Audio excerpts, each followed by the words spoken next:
Hello everyone, welcome back to my channel. इससे पहले की वीडियो में मैंने आपके साथ a tiger in the zoo poem discuss करी थी। आई होप आपको समझ आ गई होगी। मैंने एक शॉर्ट वीडियो भी डाला था उसकी लिटरेरी डिवाइसेस के ऊपर। आई होप आपने वो देख लिया होगा। अब हम अपनी नेक्स्ट पोएम स्टार्ट करते हैं, how to tell wild animals, written by Carolyn Wells. ये पोएम एक ह्यूमरस पोएम है और यहाँ पर टेल का मतलब है आइडेंटिफाई, कि हम वाइल्ड एनिमल्स को कैसे आइडेंटिफाई करें। तो इसके ऊपर जो है कैरोलिन वेल ने एक पोएम लिखी है और ये बहुत ही फ़नी वे में पोएम है। आपको बहुत ही फ़नी वे में जो है आपको जैसे बंगाल टाइगर, एशियन लायन का जो है इंट्रोडक्शन आपको जो है पोएट देता है। तो हम अपनी पोएम को कंटिन्यू करते हैं स्टेंजा वाइज। तो फर्स्ट स्टेंजा जो आपकी पोएम का है वो है, if ever you should go by chance to jungles in the east and if there should to you advance a large and tawny beast, if he roars at you as you are dying you will know it is the Asian lion. तो ये था आपका first stanza. और अब इस stanza में आपको poet ने क्या बताया है कि कैसे मतलब वो जो है अलग अलग एनिमल्स को हम रिकॉग्नाइज कर सकते हैं जो कि ईस्ट जंगल में पड़ते हैं। फर्स्ट लाइन में लिखा हुआ है ना, if you ever should go by chance to jungle in the east, कि अगर आप ईस्ट की तरफ जंगल्स में कभी बाय चांस चले जाओ तो आप वहाँ पर एनिमल्स को कैसे रिकॉग्नाइज करोगे। तो वो हमें कहते हैं कि अगर जो रीडर है, यानी कि जो अभी हम जो पोएम पढ़ रहे हैं, अगर वो किसी ऐसे एनिमल के पास चला जाता है जिसकी स्किन येलोइश ब्राउन है कलर में और वो उसकी तरफ देखकर बहुत ज़ोर से गुर्राता है, बहुत स्ट्रांगली गुर्राता है, जिससे कि हम डर के मारे मर भी सकते हैं। इसका मतलब क्या हुआ कि वो किससे मिला है, एक एशियन लायन से मिला है। उसने बहुत ही फ़नी वे में एक्सप्लेन किया है कि कैसे एशियन लायन के रोर से, यानी कि गुर्राने से एक पर्सन की जो है डेथ तक हो सकती है। यहाँ लिखा है ना, if he roars at you as you are dying you will know it is the Asian lion, कि अगर वो आपके ऊपर गुर्राया तो आप जो है अगर एक डाइंग सिचुएशन में आ जाते हो तो समझ जाना कि वो कौन है, एशियन लायन है। तो ये था आपका फर्स्ट पैराग्राफ। इसके अंदर जो आप देख सकते हो rhyming scheme A B C C जो है आपकी राइमिंग स्कीम यूज़ हुई है। लास्ट वर्ड्स जो होते हैं जैसे चांस, ईस्ट, एडवांस, बीस्ट। तो इसमें क्या है, चांस और जो आपका एडवांस है इसमें आपकी राइमिंग स्कीम ए एक जैसी इसमें राइमिंग आ रही है। ईस्ट एंड बीस्ट में एक जैसी राइमिंग आ रही है, यानी कि बी और डाइन और लाइन में एक जैसी राइमिंग आ रही है। तो वो क्या हुआ, सी। इसको हम लायन बोलते हैं, लॉयन नहीं होता है। ओके, सो नेक्स्ट पैराग्राफ पर आते हैं।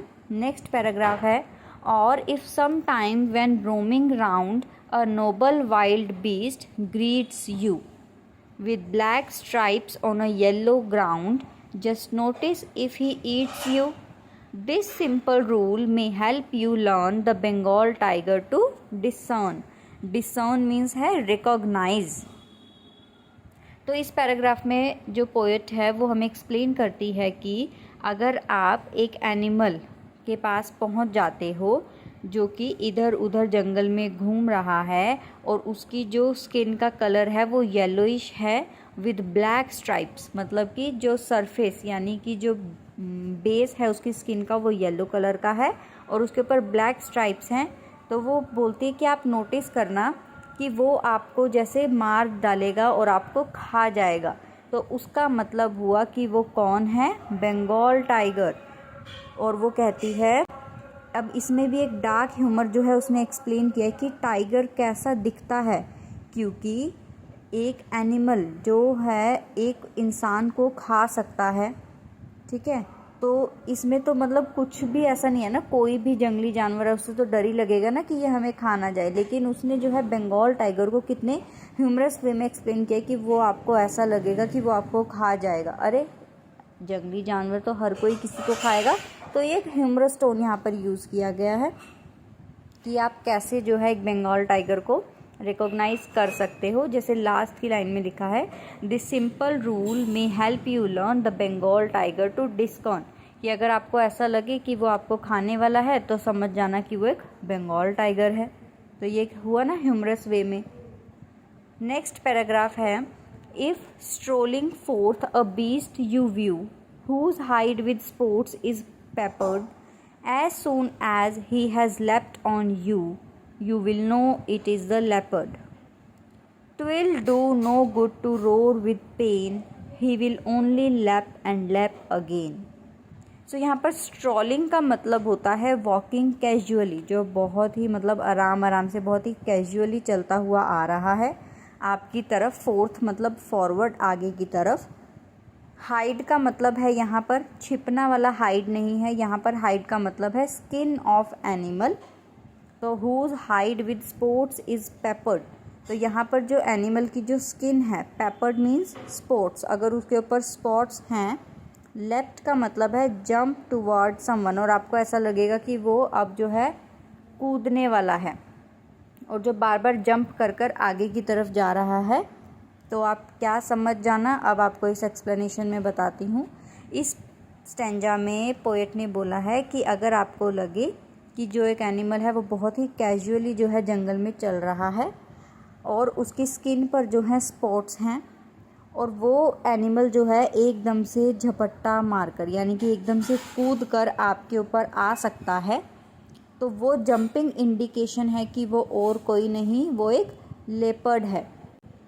और वो इसमें ये भी ऐड करती है कि आप जो हैं twill do no good to roar with pen, और आप जो हैं पेन में आप रोएंगे।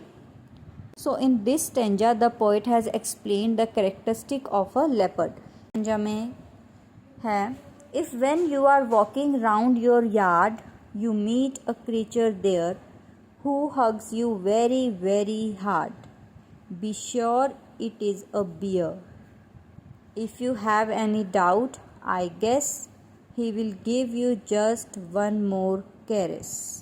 यहाँ पर caress का मतलब cares का मतलब है a gentle touch, वो आपको बहुत ही आराम से एक gentle touch देगा। और yard का मतलब है आपके घर का कोई भी लॉन एरिया, बैक यार्ड, उसको यहाँ पर yard से डिनोट किया गया है। तो इस स्टेंजा में पोएट हमें कहता है कि अगर आप अपने घर के लॉन में या फिर किसी भी बैकयार्ड में अगर आप चल रहे हो और वहाँ पर आपको एक ऐसा क्रिएचर यानी एनिमल मिल जाता है जो आपको टाइटली हग कर लेता है, तो वो कौन होगा, वो एक बेयर होगा, बियर होगा, जिसे आप बियर बोलते हैं, it's bear. She further adds, अब वो आगे और इसमें ऐड करते हैं कि अगर आपको फिर भी डाउट है कि वो बेयर है या नहीं है, तो ईजीएस्ट वे ये होगा कि वो आपको हग कर कर रखेगा और आपको एक जेंटल टच देगा। तो इस एक्ट से आप समझ जाना कि वो एक बेयर ही है। तो यहाँ पर एक इस पैराग्राफ में हमें बेयर की आइडेंटिफिकेशन के बारे में बताया है। नेक्स्ट पैराग्राफ इज, दो to distinguish beasts of prey a novice might nonplus the crocodile you always may tell from the hyena thus hyenas come with merry smile. तो इस पैराग्राफ में हमें पोएट कहती है कि अब आपको एक नया जॉब मिलता है कि आपको मतलब एक न्यू सा एनिमल दिखता है और आपको उस एनिमल को रिकॉग्नाइज, रीडर को हेल्प किया है, ट्राई किया है कि वो कैसे दो एनिमल्स के बीच में डिफ्रेंशिएट कर सकता है। वो बोलती है कि hyenas will be smiling where as if it is a crocodile it is all करना है, तो जो हाइनाज है वो ऑलवेज स्माइल करेगी और क्रोकोडाइल में टीयर्स होंगे। तो ये दोनों ही एनिमल्स जो हैं बहुत ज़्यादा डेंजरस होंगे। तो इस पैराग्राफ में नेक्स्ट पैराग्राफ इज, दो to distinguish beasts of prey a novice might nonplus.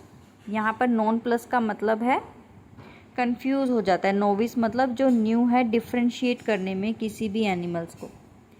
The crocodile you always may tell from the hyena thus hyenas come with merry smiles but if they weep they are crocodiles. अब वो बोलते हैं कि कोई अगर new person है जो animals को रिकॉग्नाइज करने गया है और वो कंफ्यूज हो जाता है कि ये हाइना है या फिर क्रोकोडाइल है, तो वो इन दोनों को डिस्टिंग्विश करने का एक कैरेक्टरिस्टिक बताता है। वो ये होता है कि जो हाइनाज होते हैं वो ऑलवेज स्माइल करेंगे और जो क्रोकोडाइल होंगे उनकी आंखों में टीयर्स होंगे, और दोनों ही एनिमल्स बहुत ज़्यादा डेंजरस होते हैं। तो ये था आपका इस पैराग्राफ में हाइनास और क्रोकोडाइल का differentiation. Next is the true chameleon is small, it's not chameleon, it's chameleon. जो हमारा ब्रिटिश एसेंट है जो हम यूज़ करते हैं उसमें इसको हम कैमेलियन बोलते हैं। The true chameleon is small, a lizard sort of thing. He hasn't any ears at all and not a single wing. If there is nothing on the tree, this the chameleon you see. इस paragraph में lizard और chameleon यानी जिसको आप गिरगिट भी बोलते हो उसको कंपेयर किया गया, मतलब उनका डिफ्रेंसिएशन बताया गया, कंपैरिजन तो नहीं हम बोलेंगे। तो इसमें जो पोएट वो बोलता है कि नेक्स्ट जो है वो है chameleon which is a small creature, जो बहुत ही स्मॉल क्रिएचर है। वो लिजर्ड की तरह दिखता है लेकिन उससे डिफरेंट है। कैमेलियन के ईयर्स नहीं होते, विंग्स नहीं होते। और वो बोलती हैं, पोएट बोलती है कि जो कैमेलियन है उसकी एबिलिटी क्या होती है कि वो अपना कलर चेंज कर लेती है अकॉर्डिंग टू द सरफेस। जिस सरफेस पर वो बैठी है उसके कलर के अकॉर्डिंग वो अपना कलर चेंज कर लेती है। इसीलिए अगर आप कोई ट्री देखते हो और आपको लगे कि उसके ऊपर कुछ नहीं है लेकिन फिर भी आपको लग रहा है कि इसके ऊपर कुछ बैठा है, मतलब आपको आइज़ नज़र आ रही हैं थोड़ी बहुत, तो वो और कोई नहीं, वो होगी कैमेलियन, क्योंकि उसने अपना कलर जो है चेंज कर लिया है according to the colour of tree. तो ये थी आपकी poem how to tell wild animals. इस पोएम में पोएट ने आपको बताया है कि एक ह्यूमरस वे में कि हम कैसे वाइल्ड एनिमल्स को जो हैं आइडेंटिफाई कर सकते हैं। ऐसे हम उनको रियलिटी में आइडेंटिफाई नहीं कर सकते, लेकिन उसने एक ह्यूमरस वे आपको दे दिया है how to identify wild animals. I hope आपको पोएम में मज़ा आया होगा सुनने में, और इससे नेक्स्ट वीडियो में मैं आपके लिए इस पोएम की literary devices and some important questions लेकर आऊँ। So please subscribe my channel and share it with your friends.